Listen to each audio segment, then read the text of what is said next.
Eighty पिला माने आज दुईटी पैसेज क्वेश्चन करवा बहुत इम्पोर्टाट सिलेक्टेड प्रश्न गुड़िक तेणु ये जो आमे आलोचना करवा ऑन एग्जामिनेशन प्रथम पैसेज जो थी कि पांचटी प्रश्न इम्पोर्टाट प्रश्न आमे आलोचना करवा तापर जीवा आउ गोटे पैसेज जोटा कि पोएम रो द पीटर गिलिगन जोटा कि आमर the ballad of Father Gilligan तार मध्य पांचटी प्रश्न करवा तेणु 10टी प्रश्न पूरा एका थरे मने रखिदेवाई चेष्टा कर ठीक अच्छे मु पूरा ओडिया रे बुझेदेवी भलरे बुझेदेवी ओके तेणु आउ समय नहीं आमे माने एई भली पढ़िबा ठीक अच्छे सांग मानकु मध्य जोड़ देख पिला माने एठी कौन लेखा जाइछि ना read the following extracts from the prescribed text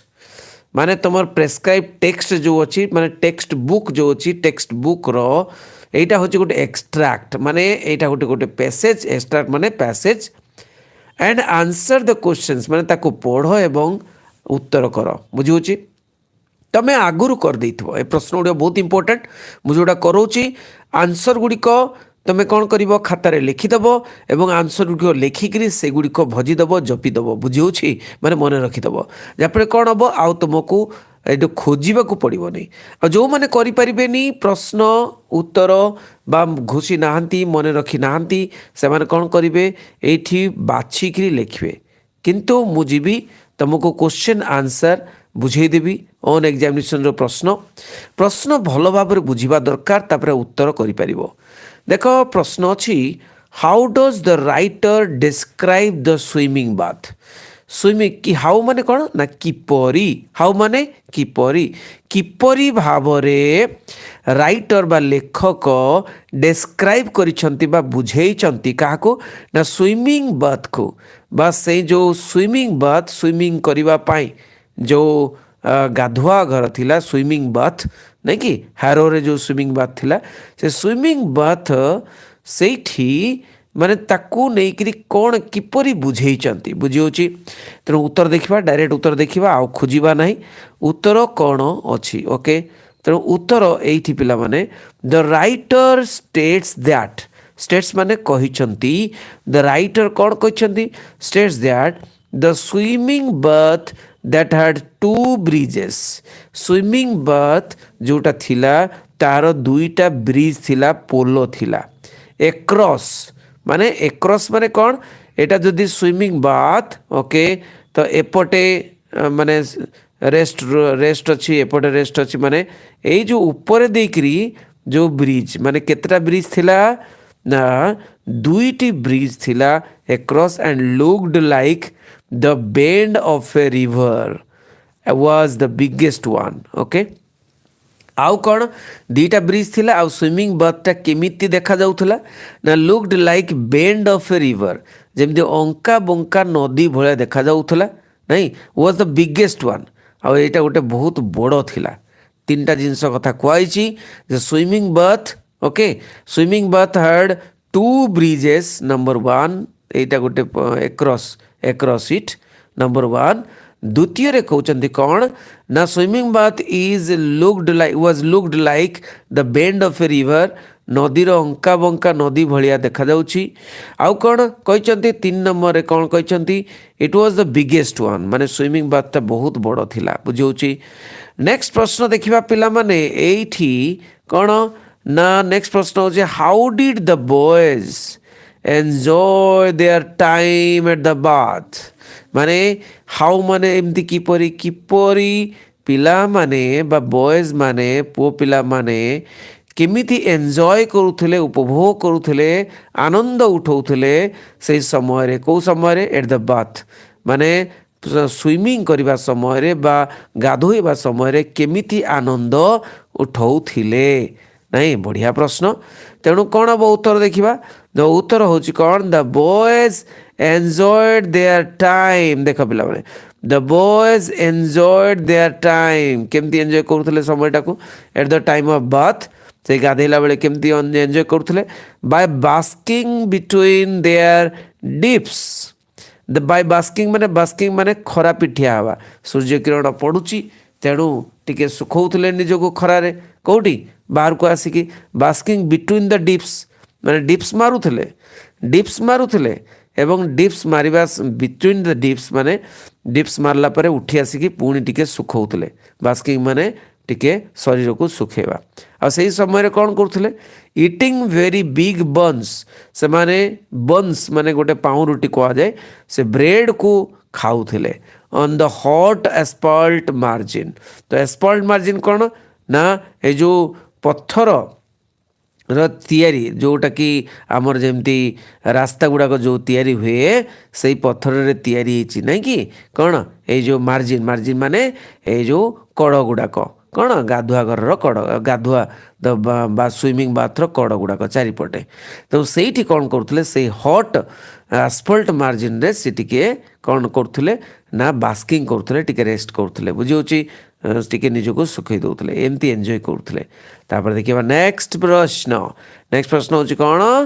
ना व्हाट काइंड ऑफ जोक क्यों जोक व्हाट माने कौन क्यों भलिया केमितिया joke did the boys have at the bath माने से माने गाधेला बेले केमितिया से माने जोक करुले नहीं कि जोक माने मजा करुले केमितिया मजा करुले रे केमती मजा करुले ना the joke the boys had at the bath the joke the boys had at the bath केमतिया जोक करुले was they are coming behind some naked friend माने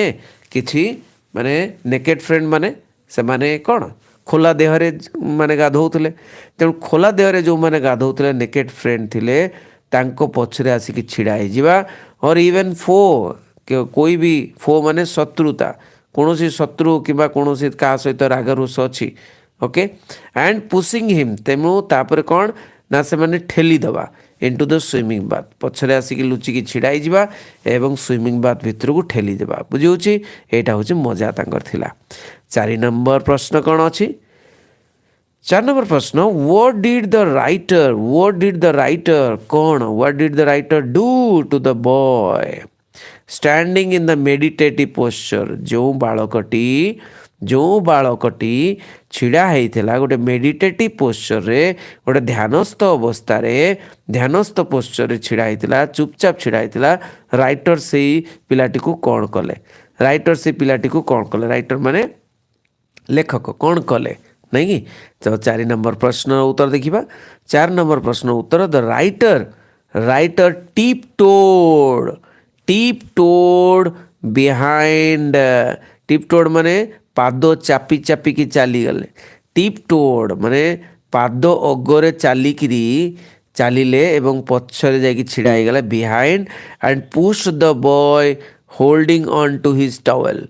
माने पिलाटी को टावेल पिंधिकी से माने गाधौले तेणु कौन कले ना ताको पेली देले भितर को एवं कौन ना ता टावेलटा टाणी आनले होल्डिंग ऑन टू हिज टावेलटा धरिकी पेल देले से कौन से माने नेकेड रे भितर को प्रवेश करिगला when the former saw the latter standing in a meditative mode former माने the writer when the writer saw the latter माने से बॉयट को देखिले जे से छिड़ा है चुपचाप छिड़ा है मेडिटेटिव मूड रे तांको पेली देले एवं टावेलटा नहीं गले बुझी 5 नंबर प्रश्न कौन अच्छी 5 नंबर प्रश्न what was the reaction of the boy बहुत सहज ना पिले what was the reaction of the boy रो रिएक्शन कौन है जार टावेल ताको पेली देइथिले एवं जार टावेल नहीं गले तार रिएक्शन कौन है 5 नंबर द कौन the reaction of the boy was one of the devastating fori माने बहुत माने आग भलिया बुझे माने बॉय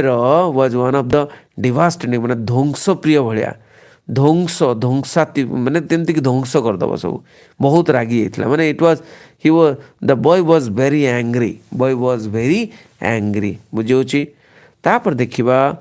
ये जो फादर गिलिगन से the ballad of Father Gilligan तार कौन प्रश्न गुड़िक करवा प्रथम प्रश्न ये बहुत इम्पोर्टेंट यही पैराग्राफटा ही आसे पिले प्रश्न हूँ व्हाई वाज पीटर गिलिगन कहीं माने थकी जाइथिले वेरी एते क्लांत कहीं जाइथिले बुझी କାହିଁକି ଏତେ କ୍ଳାନ୍ତ ହେଇଯାଇଥିଲେ? କ୍ୱେଶ୍ଚନ୍ ନମ୍ବର 1 ଦେଖିବା। ତ କ୍ୱେଶ୍ଚନ୍ ନମ୍ବର 1ର ଆନ୍ସର ହେଉଛି Peter Gilligan as a priest had to perform, ଜଣେ ପ୍ରିଷ୍ଟ ଭାବରେ, Peter Gilligan as a priest, ଜଣେ ପ୍ରିଷ୍ଟ ଭାବରେ, ଜଣେ ପଣ୍ଡିତ ଭାବରେ, ପ୍ରିଷ୍ଟ ମାନେ ଏଠି ପୂଜକ ଭାବରେ ନାଇଁ, ହ୍ୟାଡ୍ ଟୁ ପରଫର୍ମ, କ'ଣ କରିବାକୁ ପଡ଼ୁଥିଲା? ପରଫର୍ମ ମାନେ କ'ଣ କରିବାକୁ, କାର୍ଯ୍ୟ କରିବାକୁ ପଡ଼ୁଥିଲା? ଅଲ୍ ଦ ରିଲିଜିୟସ୍ ରାଇଟ୍ସ, ଯେତେ ବି ଧାର୍ମିକ ପ୍ରଥା ଗୁଡ଼ିକ କରିବାକୁ ପଡ଼ୁଥିଲା ଅଫ୍ ଦ ଚର୍ଚ୍ଚର ଧାର୍ମିକ ପ୍ରଥା ସବୁ କରିବାକୁ ପଡ଼ୁଥିଲା ପିଟର ଗିଲିଗାନଙ୍କୁ। ହି ୱାଜ୍ ଭେରି, ସେ ବହୁତ ଥକି ଯାଇଥିଲେ, ବିକଜ୍ ହାଫ୍ ଅଫ୍ ହିଜ୍ ପେରିସନର୍ସ, ମାନେ ଅଧା ଖଣ୍ଡେ ପେରିସନର ମାନେ ଯେଉଁମାନେ ଚର୍ଚ୍ଚକୁ ଆସୁଥିଲେ, were either in there Sikh, ସେମାନେ ସିକ୍ ବେଡ଼୍ରେ ଥାଆନ୍ତି, ମାନେ ଅଧା ଖଣ୍ଡେ ତାଙ୍କର ପେରିସନର୍ସ ନାଇଁ ଚର୍ଚ୍ଚ ଲୋକ, ସେମାନେ ଆଇଦର ସିକ୍ ବେଡ଼୍ରେ ଅର୍ ଇନ୍ ଦ ଗ୍ରେଭ୍ସ ମାନେ ମୃତ୍ୟୁ, ମାନେ ସିକ୍ ବେଡ଼୍ରେ ଅଧା ଭିତରେ କିଛି ସିକ୍ ବେଡ଼୍ରେ ଅଛନ୍ତି, ମାନେ ମୃତ୍ୟୁ ଶଯ୍ୟାରେ ଅଛନ୍ତି, କିମ୍ବା ଆଉ କିଏ ମରି ବି ଯାଇଛନ୍ତି। As a priest he had to attend all of them, ତେଣୁ ଜଣେ ପ୍ରିଷ୍ଟ ଭାବରେ ଯେଉଁମାନେ ସିକ୍ ବେଡ଼୍ରେ ଅଛନ୍ତି ତାଙ୍କୁ ବି ଆଟେଣ୍ଡ କରିବାକୁ ଯାଉଥିଲେ, ଆଉ ଯେଉଁମାନେ ମୃତପ୍ରାୟ ଅଛନ୍ତି ତାଙ୍କୁ ବି ଆଟେଣ୍ଡ କରିବାକୁ ଯାଉଥିଲେ, ଲାଷ୍ଟ ରାଇଟ୍ସ କରିବା ପାଇଁ ବା ଲାଷ୍ଟ ଧର୍ମ ମାନେ କରିବା ପାଇଁ ପୂଜକ ଭାବରେ। ବୁଝାଉଛି? ଆଚ୍ଛା, ନେକ୍ସଟ ପ୍ରଶ୍ନ କି ହ୍ୱାଟ୍ ଡଜ୍ ଦ ପୋଏଟ୍ ସେ about the old father's flux? ତ ହ୍ୱାଟ୍ ଡଜ୍ ଦ ପୋଏଟ୍ ସେ, ପୋଏଟ୍ କ'ଣ କହୁଛନ୍ତି, ମାନେ କବି ଏଠି କ'ଣ କହୁଛନ୍ତି about the old father's flux, ମାନେ ସେ ଯେଉଁ ଫାଦର ଗିଲିଗାନଙ୍କର ଫ୍ଲକ୍ସ ମାନେ କ'ଣ ନା, ଫ୍ଲକ୍ସ ମାନେ ତାଙ୍କର ଲୋକ, ଯେଉଁମାନେ ଚର୍ଚ୍ଚକୁ ଆସୁଥିଲେ ସେଇ ଲୋକମାନଙ୍କୁ ଫ୍ଲକ୍ସ କୁହାଗଲା। ବୁଝିହେଉଛି? ତାଙ୍କ ବିଷୟରେ କ'ଣ କହିଛନ୍ତି ଦେଖିବା। ତ ତାଙ୍କ ବିଷୟରେ ପିଲେ ଏଇଠି the poet stated that, poet stated ମାନେ କହିଲେ, ପୋଏଟ୍ କ'ଣ କହିଲେ ନା, that half of the old father's flocks or parishioners, father flocks parishioner ବୋଲି କୁହାଯାଏ, ସେ ଚର୍ଚ୍ଚ ଲୋକ, parishioner were either in sick ବେଡ଼୍ରେ ଅଛନ୍ତି, around the church or in the graves or ମୃତପ୍ରାୟ। ବୁଝାଉଛି? ଆଚ୍ଛା, ନେକ୍ସଟ 3 ନମ୍ବର ପ୍ରଶ୍ନ କ'ଣ ଅଛି ଦେଖିବା। 3 ନମ୍ବର ପ୍ରଶ୍ନ ପିଲେ, why was the father upset, କାହିଁକି ଫାଦର ଅପସେଟ୍ ହେଇଗଲେ ବା ଦୁଃଖିତ ହେଇଗଲେ? କ'ଣ ପାଇଁ ଫାଦର ଦୁଃଖିତ ହେଲେ ରେ? କ'ଣ ପାଇଁ ନା, ଦ old father felt two attend the parishioner who was in the sick bed sent for him, ଯେଉଁ ସିକ୍ ବେଡ଼୍ରେ ସେ ଲୋକଟି ଥିଲା ଏବଂ ତାକୁ ଆଟେଣ୍ଡ କରିପାରିଲେନି। ମାନେ father fail to attend the parishioners, ଯିଏକି ମାନେ ସିକ୍ ବେଡ଼୍ରେ ଥିଲେ। ବୁଝିହେଉଛି? He was nodding on a chair after attending to his dying parishioners, ତ ଯେଉଁମାନେ ମୃତପ୍ରାୟ ପ୍ୟାରିସନର୍ସ ମାନଙ୍କୁ ଆଟେଣ୍ଡ କରିକିରି ଥକି ଯାଇ ଚେୟାର ଉପରେ ସେ କ'ଣ କରୁଥିଲେ, ବସିକିରି ନଡ଼ି ମାନେ ଢୁଳଉଥିଲେ। ବୁଝିହେଉଛି? ଏଜ୍ ହି ନେଗ୍ଲେକ୍ଟେଡ୍ ହିଜ୍ ଗଡ୍ ଗିଭେନ୍ ଡ୍ୟୁଟି, ଗଡ୍ ଗିଭେନ୍ ଡ୍ୟୁଟି, ସବୁ ଡ୍ୟୁଟିକୁ ସେ କ'ଣ କହୁଥିଲେ, ଗଡ୍ ଗିଭେନ୍ ମାନେ ଭଗବାନ ମୋତେ ଦେଇଛନ୍ତି। ତ ହି ନେଗ୍ଲେକ୍ଟେଡ୍ ହିଜ୍ ଗଡ୍ ଗିଭେନ୍ ଡ୍ୟୁଟି, ହି ବିକେମ୍ ଏକ୍ସଟ୍ରିମଲି ଅପସେଟ୍, ଯେହେତୁ ସେ ଗଡ୍ ଗିଭେନ୍ ଡ୍ୟୁଟିକୁ ନେଗ୍ଲେକ୍ଟ କରିକିରି ସେ ଯେଉଁ ଟିକେ ନିଦ ଆସିଯାଇଥିଲା, ତେଣୁ ହି ବିକେମ୍ ଭେରି ଅପସେଟ୍, ବହୁତ ଦୁଃଖିତ ହୋଇଯାଇଥିଲେ। 4th ନମ୍ବର ପ୍ରଶ୍ନ ପିଲାମାନେ କ'ଣ ଅଛି? 4th ନମ୍ବର ପ୍ରଶ୍ନ ପିଲେ ନା, what did the old priest complain of, old priest କ'ଣ କମ୍ପ୍ଲେନ୍ କଲେ? ଭଗବାନଙ୍କୁ କମ୍ପ୍ଲେନ୍ କରିଥିବେ ନାଇଁ କି? ତ 4 ନମ୍ବର ପ୍ରଶ୍ନର ଉତ୍ତର ଦେଖିବା। The old priest complain that he was tired of attending the sick and the dead. Complain କ'ଣ କଲେ? He complain that he was tired, ବହୁତ କ୍ଳାନ୍ତ ହେଇଯାଉଛନ୍ତି, attending the sick and the dead, ମାନେ ସିକ୍ ପିପୁଲ୍, ରୋଗୀଣା ଲୋକଙ୍କ ପାଇଁ କିମ୍ବା ଡେଡ୍ ମୃତ ପାଇଁ କାମ କରି ବହୁତ ହାଲିଆ ହେଇଯାଇଛନ୍ତି। He had no time for rest, happiness or peace. ହେ ଗଡ୍, ସେ କହୁଛନ୍ତି I have no time for rest, ବିଶ୍ରାମ କରିବାକୁ ସମୟ ନାହିଁ, ଖୁସି ବନେଇବାକୁ ସମୟ ନାହିଁ, ଶାନ୍ତି ପାଇବାକୁ ବି ସମୟ ନାହିଁ। He was physically and mentally tired of serving his dying parishioners day and night, ମାନେ ଫିଜିକାଲି ମାନେ ଶାରୀରିକ ସ୍ତରରେ ଏବଂ ମେଣ୍ଟାଲି ମାନସିକ ସ୍ତରରେ ପୁରା କ୍ଳାନ୍ତ ହୋଇଯାଇଛନ୍ତି। ବୁଝିହେଉଛି ସେ କେମିତି କ୍ଳାନ୍ତ ହୋଇଯାଇଛନ୍ତି? ବାଇ ସର୍ଭିଂ ଇଜ୍ ଡାଇଂ ପେରିସନର୍ସ, ଯେଉଁମାନେ ମୃତପ୍ରାୟ ହୋଇଯାଉଛନ୍ତି ଏବଂ ସେମାନଙ୍କ ପାଇଁ କାମ କରିକିରି ସେ କ'ଣ ନା କ୍ଳାନ୍ତ ହୋଇଯାଇଛନ୍ତି। ବୁଝିହେଉଛି। ତାପରେ 5th ନମ୍ବର ପ୍ରଶ୍ନ ଦେଖିବା। 5th ନମ୍ବର ପ୍ରଶ୍ନ କ'ଣ ଅଛି ପିଲେ? Why did Peter beg God's forgiveness? କାହିଁକି ପିଟର କ୍ଷମା ମାଗିଲେ ଭଗବାନଙ୍କୁ ତାଙ୍କୁ କ୍ଷମା ଦେବା ପାଇଁ? ଓକେ, କାହିଁକି ନା ଦେଖିବା 5 ନମ୍ବର କ'ଣ ଅଛି ନା ଉତ୍ତର ହେଉଛି କ'ଣ ନା Peter was the priest who was in charge of the parishioners। ତେଣୁ ପିଟର ଗିଲିଗାନ ସେ ଚାର୍ଜ ମାନେ ଚର୍ଚ୍ଚରେ ଚାର୍ଜ ନେଇଥିଲେ ପେରିସନର୍ସ ମାନଙ୍କର। It was his god given duty, ଭଗବାନ ତାଙ୍କୁ ଦେଇଛନ୍ତି ଡ୍ୟୁଟି କର୍ତ୍ତବ୍ୟ to attend to the sick and the dead, ଏବଂ ରୋଗୀଣା ଲୋକମାନଙ୍କୁ ଏବଂ ମୃତ ଲୋକକୁ ଭେଟିବା ବା ଆଟେଣ୍ଡ କରିବା ଏବଂ ତାଙ୍କର ଅନ୍त्यେଷ୍ଟିକ୍ରିୟା କରିବା, ଏଇଟା ତାଙ୍କୁ ମିଳିଛି ଦାୟିତ୍ୱ। As he refuse to help the man, ଯେହେତୁ ସେ ରିଫ୍ୟୁଜ୍ କରିଛନ୍ତି ମାନେ ମନା କରିଦେଇଛନ୍ତି, it was a grave sin to God. ସେତେବେଳେ କମ୍ପ୍ଲେନ୍ କରିଛନ୍ତି, ରିଫ୍ୟୁଜ୍ କରିଛନ୍ତି ହେଲ୍ପ କରିବା ପାଇଁ, ତେଣୁ it was a grave sin to God, ଭଗବାନଙ୍କ ପାଇଁ ତାଙ୍କ ପାଇଁ ପାପ ବୋଲି କହୁଛନ୍ତି। ତ ହି ବେଗ୍ଡ ଫର୍ ଗଡ୍ସ ଫରଗିଭନେସ୍, ସେ କହୁଛନ୍ତି ଭଗବାନ ମୋତେ କ୍ଷମା କରିଦିଅ ଫର୍ ହିଜ୍ ରେକଲେସ୍ ଆଣ୍ଡ ଏରାଣ୍ଟ ୱାର୍ଡସ୍, ତାଙ୍କର ଗର୍ବିତ ଓ ଅହଙ୍କାରୀ ଶବ୍ଦକୁ ନେଇକରି କ୍ଷମା କରିଦେବା ପାଇଁ କହିଛନ୍ତି। ବୁଝିହେଉଛି ପିଲେ? ତେଣୁ ଏଇଠି ରଖୁଛି ପିଲାମାନେ ବହୁତ ବଢ଼ିଆ ବଢ଼ିଆ ପ୍ରଶ୍ନ ଏବଂ ଏଗୁଡ଼ିକ କରିଦେବ, ନୋଟ୍ କରିକିରି ପ୍ରିପେୟାର କରିଦେବ। Thank you very much. ରହିଲି। ବନ୍ଦେ ଉତ୍କଳ ଜନନୀ।